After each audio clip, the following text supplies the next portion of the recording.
Hey, Randy, what? The devil, huh? The devil's everywhere. Hey, Randy, what? The devil, huh? The devil's everywhere. Remember Freak Show from Harold and Kumar Go to White Castle? You don't? That's okay. I just kept thinking about him the whole time I was watching this documentary. Hey, Randy, what? The devil, huh? The devil is everywhere. I don't know why. One doesn't have nothing to do with the other. I don't know. Anyway, hey everybody. Thank y'all for checking out this video. It's your girl LB. The way down, y'all. Listen, let me go ahead and get stuff out the way. If you haven't subscribed to my channel, please subscribe to my channel. I give you fun, fresh, and funny rants, reviews, and recaps on my favorite movies and TV shows with a specific focus on the Marvel Cinematic Universe, since that's my favorite thing to watch. Hey, Randy, what? All right, so the way down, y'all. Listen, I went on HBO Max initially, okay, because I wanted to watch the documentary on Brittany Murphy. What happened to Brittany Murphy, right? Because I used to love Brittany Murphy back in the day, right? So when I went on, when I went to HBO Max to check it out, on the same little row was a tile that said The Way Down, the cult of God, Greed, and Gwen Shamblin. But it wasn't the title that drew my attention, right? It was the picture.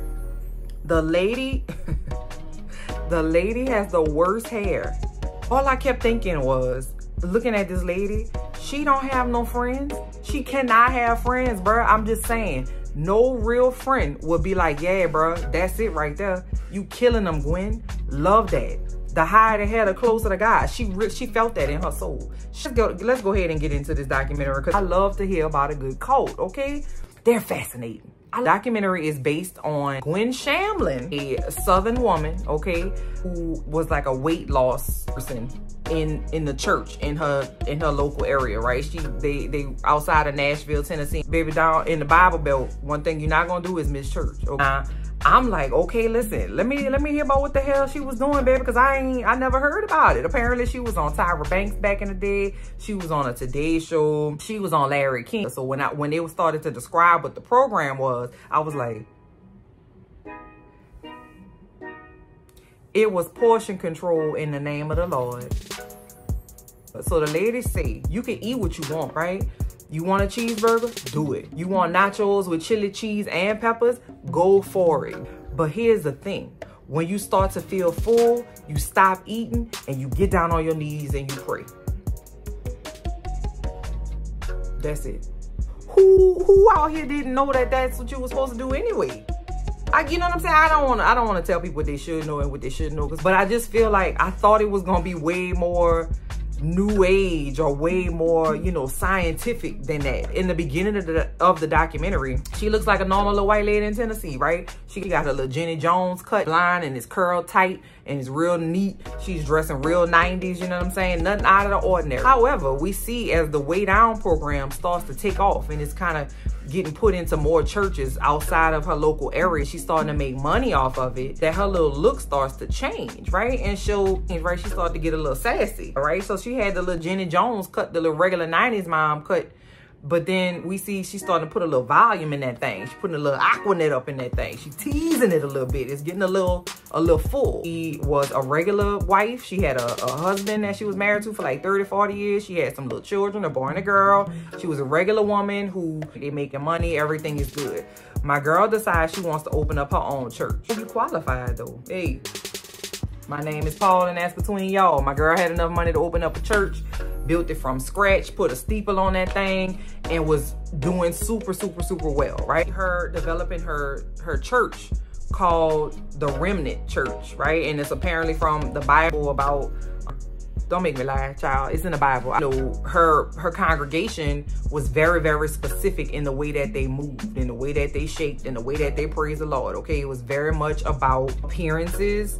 You were told that if you were gaining weight, you were doing something wrong, that you were being sinful and disobedient to the Lord. You had to look your best at all times. They was dressing the children up like Hansel and Gretel, child. Like they was christening their children every day of the week, but that was just how they dressed their children. They had very specific rules about how they were to behave, who they were to talk to, and it was very much turning into occult. Blessings on blessings on blessings, right? It was nothing ever that was gonna go bad because she was obedient to the Lord and she did what was required of her. And so that was the reason why she was so blessed. And if you're not blessed, it's because you cutting up. She opened this church and we see again her appearance start to change even more, you know, off the shoulders and knee-high boots and high heels and, you know, makeup, real heavy makeup. I'm gonna move on from that. And where's your prayer cloth? Okay, to go across your legs just in case they ain't had no prayer cloth.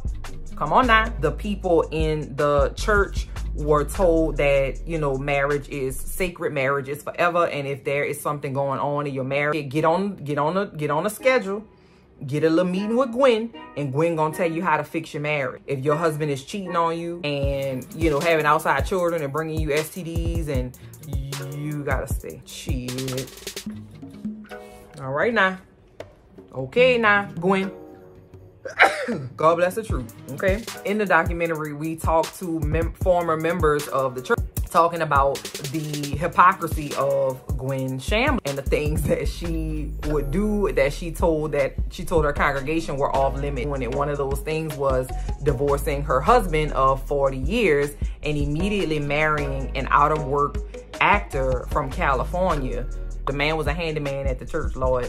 And that's how they met. And when she married him, all of a sudden he became a Bible-beating preacher. You know, they was wearing coordinating outfits and stuff and slow dancing for no reason with no music, looking into each other's eyes. I know your husband is cheating on you and beating on you. I get that. Pray about it. And if you do divorce your husband, I'm gonna implement situation that you won't be able to combat, and I'm gonna take your kids from you.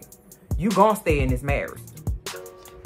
Tisk, tisk, Gwen. Tisk, goddamn tisk, okay? Now, the husband was a damn dope fiend. Like, in California, he was always on, like, coke and stuff. He has a child with this woman who he accused the lady of sexually abusing her child so that he would get custody of the child. So goddamn despicable, okay? Got the lady arrested and just ruined the damn lady life.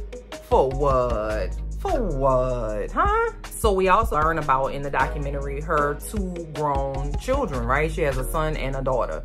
The son was, oh Lord, everybody spoke about how when they were younger that they were very approachable, very normal, but that as time progressed, they both started to, you know, show signs of cracking, right? And so the son, all I know is my guy was disheveled every time he came on the camera, okay? The first time he came on the camera, when we see him, he dressed like a dad, right? He got some khaki pants on and a little shirt on, and that's what he got.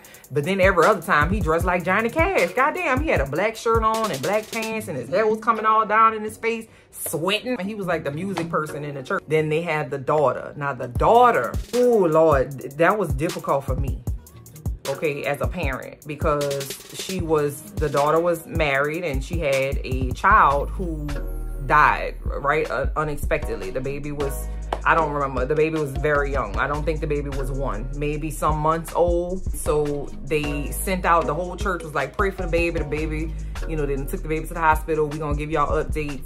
The baby passed away, unfortunately, right? And so the next day when everybody went to church, they didn't acknowledge the baby had died at all. They was just moving and shaking like nothing happened. The fuck, right? But here's the part, right? Because Gwen Shamblin and her family were doing right by God, which is why they were receiving all of their blessings, because a member of their family died, somebody had to be doing something wrong. Not them, not Gwen, not her family, not her children, somebody else. So what the church decided to do was they decided to bring in the struggling families and talk to them about what the hell they were doing wrong to make this baby pass away. Okay, what you got going on in your house? Let's get down to the bottom of it, because we got to nip it in the bud. Huh? I have never heard of no correlation like that in my whole life. Oh, the delusion of it all, right? And then, so we see Elizabeth and she looks like a normal little lady, right? But then after the baby passes away, my girl withers the hell away. Do you hear me? The next time we see a picture of her, she looks like, I'm sure this lady's alive, so I don't want to speak ill about it, but I'm gonna just keep it a buck because that's all I know how to do. She looked completely emaciated, just so unhealthy. I've never seen a person look like that and be like standing up. Usually when I see someone who looks the way she looks, they cannot stand. They're too weak to function, right? And they gotta lay down. She looked like she was dying. And when I saw her, they didn't give you like no trigger warning or nothing. She scared the shit out of me. I ain't gonna hold you. I could not believe that that was the same person. And another thing I noticed about Elizabeth was that, so the mama was dressing like a, like, you know what I'm saying? She was all like, but Elizabeth was dressing like a pilgrim.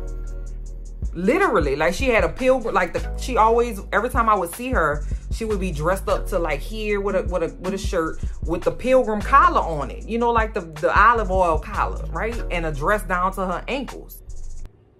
One of these things is not like the other, baby. What is going on? Okay, so the lady daughter is wasting away. The lady's son, you know, sleeping with women and just having affairs all in the church. It was a mess. You're so involved in going with the flow that even if you do think something, you're not gonna say nothing, right? Because if you do, you're gonna get in trouble. Because these people would get in trouble with the church leadership. The church leadership, ironically enough, were men. Okay, it was a church founded by women with no women as leadership, only men. They had like a man for this little area of the neighborhood. Everybody had their little quadrant of people that they were responsible for. So if anything were to happen in these people's individual homes, they were to call the leader and get them to tell him what to do. If a wife was not sleeping with her husband, he would call the church leader, and the church leader would get on there and say, listen, drink your glass of wine, baby, because you a wife. And your wifely duties are to sleep with your husband. So you're going to have to figure it out. Figure that thing out. When is your cycle? Listen. You know how you'll see something that's so outrageous that you look at it and you literally bust out laughing? That's what I did. Because the man was asking the lady when her cycle was. Sir. Get the fuck out of here. Huh? The documentary was 3 parts. The first part was like building up to the massive wealth that they had gotten through the Way Down workshops, right? And the second part was about them expanding the Way Down line. Around this time in the documentary, we start to see that they're starting to control the way that the congregation parents their children, right? And so Gwen has taken it upon herself to be a parenting expert. And she's talking to her congregation about the fact that if your children are disobedient to you in any way, that not only will they go to hell, but you're gonna go to hell too, because you're not doing your job as a parent and you're cutting your blessings by letting your children be disobedient. And so they cut to a recording of a radio show that Gwen did where people would call in with their problems and she would solve their problems on the air for them, right? And a parent called in to give like a testimony about how his child was disobedient and he beat his child over and over. These are his words.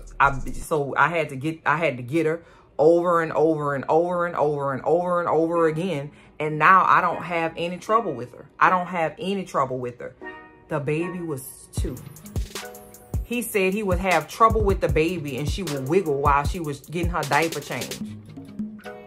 So he beat the child into submission. This is where it started to go downhill in the damn documentary for me, for real, for real. Gwen tells them to discipline their children. And so she says that, you know, we don't want to leave any marks on them when we beating them. So what you're going to do is you're going to get this glue stick.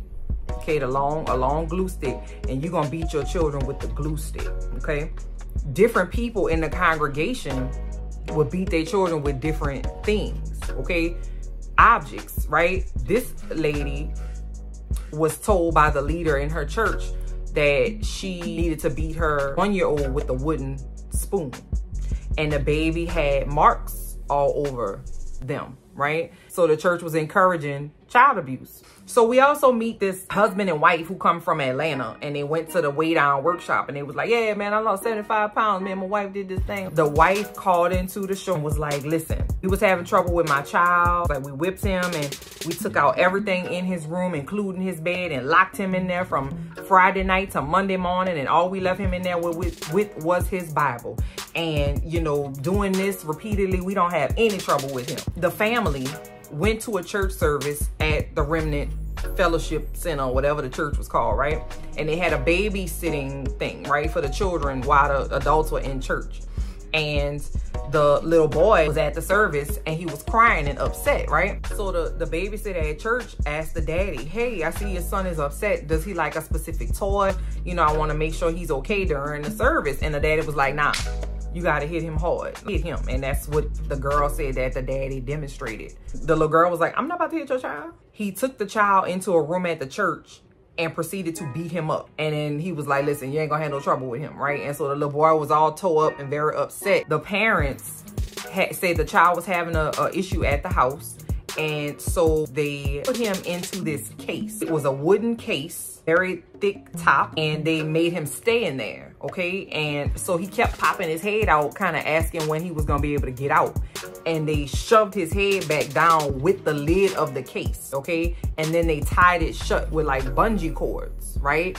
So the child had blunt force trauma to his head, and he also fucking suffocated in this case, all based upon support from the church. This child has died. As was a theme through the documentary, whenever there was an issue with a member of the church would put all of its might behind supporting these people. So they paid for the attorney's fees, like hundreds of thousands of dollars in attorney's fees. They went to the damn trial with the people. When they was on trial, they both got life sentences plus like 30 years, which is not a goddamn enough time. And they are appealing their decision with the help of the church. Baby. Oh, and 11 weeks before the child died in the case, they had another child that died from SID. 11 weeks. It really pissed me off. It sent me over the edge. I don't like to see no shit like that. That's part of the documentary. I just had to go ahead and say it because Lady Gwen is not doing as much work in the church as she used to, right? She would do like a little church on Sunday. We're gonna get you in and get you out, and her little husband will go on vacations and stuff, right? With the other leaders of the church who are also raking it in, right? The new husband he flew, right? He learned how to fly a plane. He was gonna fly he and his wife and some of the church leadership to somewhere, child. And guess what happened? They died in a plane crash. The documentary is gonna in another part because this recently happened. So the daughter has taken over the church and nobody really even acknowledged the hell, which is why I started watching in the first place. I needed more information about this hell. Anyway, it's not funny, but I just don't understand. The Way Down documentary is on HBO Max. If you have not checked it out, go check that thing out and let me know what you thought about it. Shouldn't judge anybody lest ye be judged, right? But I was judging the shit out of them people. I can't even hold you. Anyway, y'all, thank y'all for watching this video. Let me know in the comments down below if you saw it, what you thought about it, and I will catch y'all later.